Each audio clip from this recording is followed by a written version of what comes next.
Are you like me? I mean, have you been avoiding United on long-haul flights thinking that they couldn't possibly compare to some of the world's best airlines? If not, good for you. You're a lot smarter than I am if you already know that United 777-300ER Premium Plus is an extremely competitive long-haul premium economy product. By a long shot. For the rest of you, watch and learn.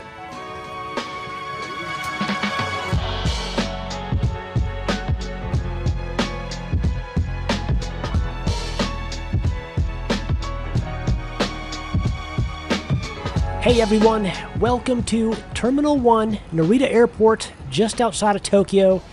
My name is Scott, better known as SANspotter, and yeah, I'm back for another airline review. This time, I am headed to San Francisco on United Airlines flight number 838. It's going to be a Boeing 777-300ER, and I'm doing this in Premium Economy, or what they call Premium Plus.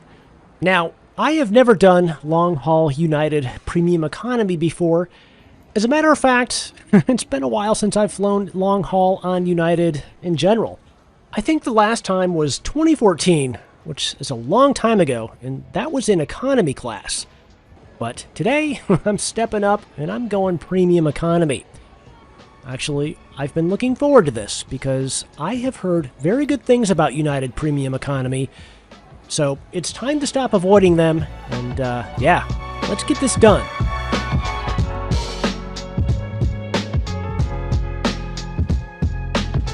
Those of you who have been watching my videos for a long time know that I normally save the loo review for later in the video, but here at Narita Airport, I gotta do it right here at the beginning. These bathrooms are amazing. Anyway, this is an airline review, and I am going out, as I said, on United 838. It's going out at 5:25 p.m., which is a long time from now, and I've got some time to kill, and that's fine. Terminal 1 here at Narita is always interesting. Lots of good plane watching and people watching, and yeah, there's my plane. It is a 7-year-old Boeing 777-300ER, and I will admit that I haven't been paying close attention, but I do believe that this is one of the last United 777-300ERs in this old livery. I think so. I don't know, you tell me. But yeah, there can't be very many of these things left at the time that this video is taken, which is July 2025. So that was kind of neat and something to ponder as I waited for this flight to board. And I did have a very long wait. It was basically the entire afternoon. And I think this is one of the areas where United falls short in comparison to ANA. As you might recall from my ANA 777-300ER Premium Economy video, they provide lounge access to all Premium Economy passengers, but not United. I'm out here watching sumo wrestling, which is actually pretty cool. Looks like that big guy there just scored a pretty sweet touchdown, or home run, or whatever they call that.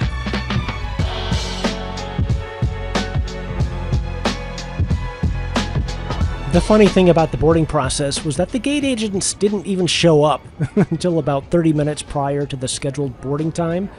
So I kind of thought that we were going to be delayed. There was no notifications of delays or anything, but there was nobody there, and I had no idea what was going on. But long story short, as you can see, they did get the boarding process started right on time. And as usual with everything in Japan, the entire process was just seamless. It was perfect. They got everyone boarded quickly. It was organized.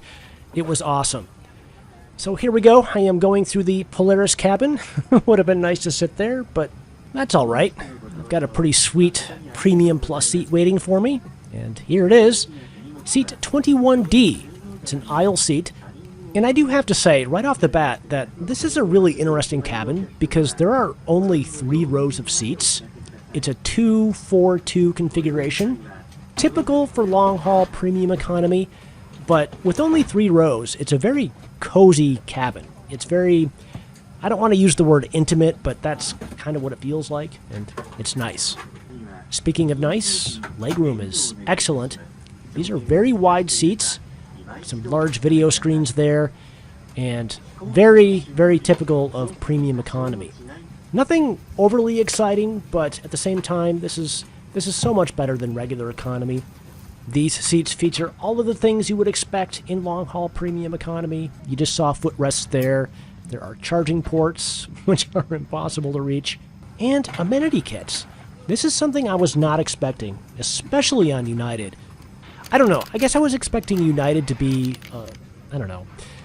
a lower experience, but so far, this is really nice. And that blanket you just saw there, that's actually Saks Fifth Avenue, so this is some pretty fancy pants stuff. Everything I was experiencing in these first few moments was pure 100% legit long-haul premium economy. And I'll tell you right now, I'm already liking Premium Plus. We haven't even taken off yet. And for those of you who never watch beyond this point in my videos, that's basically all you need to know. United 777-300ER Premium Plus is good. See you later. But for the rest of you, hang tight because I think you might be surprised by the food.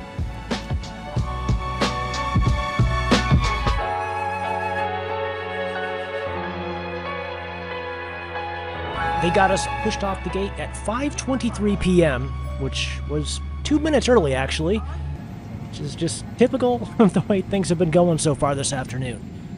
Everything has been great, from the seamless boarding process to the actual seat that I'm sitting in. I made a pretty good choice, if I don't say so myself, to the early departure time, and even to this user interface here on the in-flight entertainment system, which I'll talk more about later. But first, I'd like to complain about all of the window seat passengers here in Premium Plus who they shut their window shades even before we took off, and I couldn't see anything, but I think it's safe to say that things could be a lot worse. I'm having a pretty good time so far, even if I can't see anything.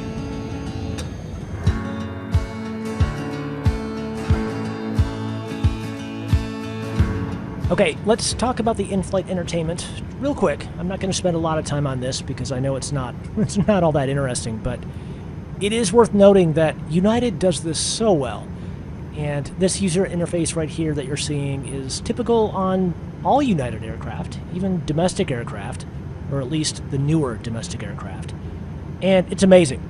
It's got so much content, movies, TV shows, games, Bluetooth connectivity there. You can connect your own headphones, and it's so good. And the way that you can customize it and set it up exactly how you like it, it's just yet another reason to admit that maybe United isn't so bad. Not everything was perfect in terms of in-flight entertainment, though. These noise-canceling headphones weren't all that great, but keep in mind, the last time I flew Lufthansa Premium Economy, we didn't even get noise-canceling headphones at all. So, yeah.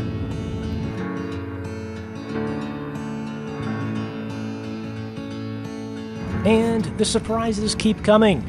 Yes, a snack and a drink before the meal service. I did not see that coming. I highly appreciated it, though. If I can get my can of Diet Coke open, there we go. It was definitely nice, don't get me wrong, but if you ask me, I think it was unnecessary, simply because they came with the meal service immediately after the drink and the snack, so I think they could have skipped it altogether, and I wouldn't have even noticed.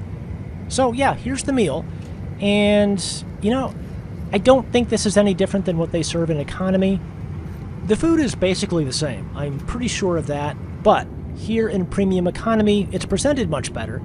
It's actually served in real dishware, unlike back in economy, where it's probably served in a foil tin, so, I don't know. This looks a little bit better, a little bit more appetizing. And this is chicken, by the way. Chicken and polenta and broccoli, and it was alright. And if you're thinking that it didn't look all that great, I just want to remind you that there are very few airlines left in this world that go above and beyond when it comes to premium economy food, so this was pretty good, actually.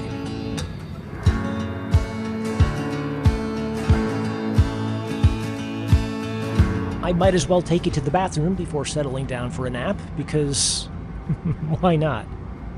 This is nice, definitely nothing wrong with it, but I think the bathroom that I showed you earlier, back at Narita, I think that one felt a little more hospitable.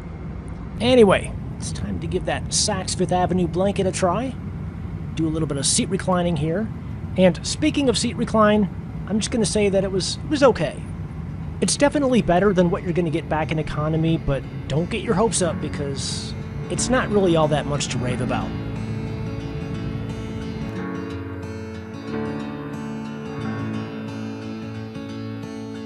Just when I thought there couldn't possibly be any more surprises on this flight, they hit us with this absolute monster of a mid-flight snack. This thing is huge and heavy. It's actually a pork tortilla wrap with cheese and chili and tomato sauce. It was good, but stinky.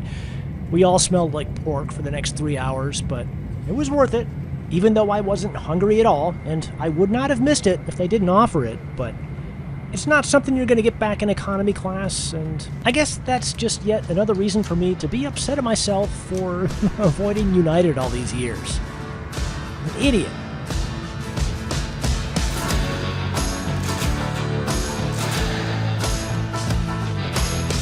Guess what?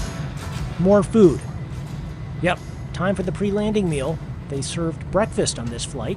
There were two options. There was this Japanese option and a Western option, which I believe was an omelet. I've ingested far too many of those United breakfast omelets over the years, so I thought I'd give something else a try, just for once, and it was pretty good. I probably would have enjoyed it a lot more if I was actually hungry.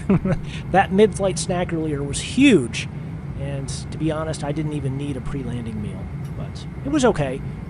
Nowhere near as awesome as the rest of this flight was, and really, I'm actually shocked by this. This entire flight was amazing. Not perfect. I guess if I had any complaints, I would have to say that the seat was a little bit hard. It's not very cushy. It is wide though, and with that leg rest there and all of that leg room, it's really easy to spread out. It's just that it gets to feeling like sitting on a park bench after a while. And here we are, 9 hours in the air, and I'm ready to get off this airplane. Don't get me wrong, this was easily one of the best long-haul premium economy flights that I've had in a while. The cabin crew did a really good job of keeping the cabin temperature just about perfect. Wasn't too hot, wasn't too cold, but plus, with those Saks Fifth Avenue blankets and those thick pillows, you're definitely not going to freeze to death, and heck, you might even sleep a little. In regards to the cabin crew, they were pretty good. Nothing remarkable. I don't think they were very proactive, at least compared to some of the other more recent long-haul premium economy flights that I've done recently to Europe and to Asia. This was okay. It felt a little bit robotic. Dang it. That's where those pretzels went. I was actually thinking that the bag of pretzels that I had earlier didn't seem all that full, but I didn't remember spilling anything, but mystery solved. Anyway, what a fantastic flight. I think the moral of this entire story, or the summary, is that don't sleep on United. I'm here to tell you, they offer a really good long-haul international premium economy product, and I'm inspired now. I want to try this on other aircraft in their fleet, and knowing what I know about United, they are so consistent from one aircraft to the next, very much like how Delta is. But that's not going to stop me. I'm going to do this again very soon, just to see if maybe this was a fluke. Tokyo to San Francisco is a very popular route. It's a high-density route. Big money on this route, so it makes a lot of sense that they would try to make it as good as possible. But I'm going to do it again on a different route, different aircraft, for scientific purposes, and I hope you'll join me. Thanks for watching, and I will catch you in the next one.